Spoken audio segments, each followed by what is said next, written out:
السلام علیکم ورحمۃ اللہ وبرکاتہ۔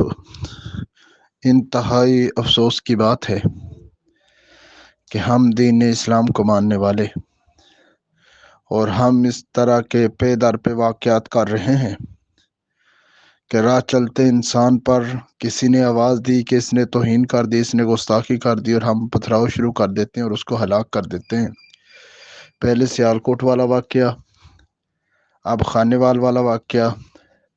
یہ تو یہاں وہ حالات بنے ہوئے ہیں جو حالات مشرکین نے رسول اللہ صلی اللہ علیہ وسلم اور صحابہ کے لیے پیدا کیے تھے۔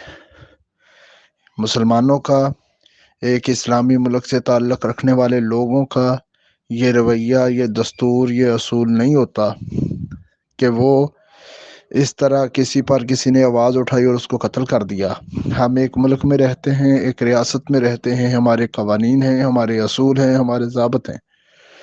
یہ تو اس درندہ صفت معاشرے کی صفت تھی کہ جس کو چاہا اڑا دیا، جس کو چاہا قتل کر دیا، اور الزام بھی واضح نہیں ہے۔ رسول اللہ صلی اللہ علیہ وسلم نے فرمایا تھا کہ کسی کے جھوٹا ہونے کے لیے اتنا ہی کافی ہے کہ وہ ہر سنی سنائی بات آگے کر دے۔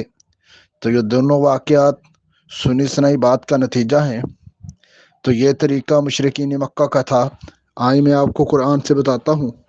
اللہ تبارک و تعالیٰ نے فرمایا وَاذْكُرُوا إِذْ أَنْتُمْ قَلِيلٌ مُسْتَضْعَفُونَ فِي الْأَرْضِ تَخَافُونَ أَنْ يَتَخَطَّفَكُمُ النَّاسُ فَأَوَاكُمْ وَأَيَّدَكُمْ بِنَصْرِهِ وَرَزَقَكُمْ مِنَ الطَّيِّبَاتِ لَعَلَّكُمْ تَشْكُرُونَ۔ اللہ نے کہا ہے پیغمبر صلی اللہ علیہ وسلم اور صحابہ کی جماعت، وَاذْكُرُوا، یاد کرو جب تم تھوڑے تھے تعداد میں، تم ڈرتے تھے کہ لوگ تمہیں قتل نہ کر دیں، ہم نے تمہیں جگہ دی، تمہاری مدد کی، تمہیں پاک رزق دیا تاکہ تم شکر کرو۔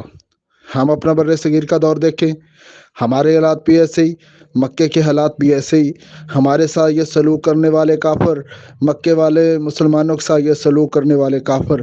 تو ہمارا ان چیزوں سے کوئی تعلق نہیں ہونا چاہیے، اور نہ ہی ہمارا ایسے لوگوں سے کوئی تعلق ہے، نہ دین سے کوئی تعلق ہے جو دین کے ٹھیکیدار بنے ہوئے ہیں، جنہوں نے یہ تماشا کھڑا کر دیتے ہیں ہر آئے دن، اپنے وجود کو اسلام کے مطابق ڈال نہیں سکتے اور چلیں یہ احترام قرآن کرنے۔ کتنی مرتبہ دل میں پاؤں تلے قرآن کے حکم کو رومتے ہیں، کتنی کی عزت کے ساتھ کھیلتے ہیں، کتنی ہی پردہ نشینوں کے پردے چاک کرتے ہیں۔ خدا انہیں ہدایت دے یا ان کو غرق کرے جو اسلام کا لحاظ نہیں کرتے، اسلام پر شرم نہیں رکھتے۔ ان کو غیرت آنی چاہیے۔ یہ وہ ہیں جو وہ اپنے وجود کو نماز کا پابند نہیں بنا سکے، جو اپنے دل میں رحمت اور نرمی پیدا نہیں کر سکے۔ یہ قرآن کا ادب خاک کریں گے۔ اللہ انہیں ہدایت عطا فرمائے۔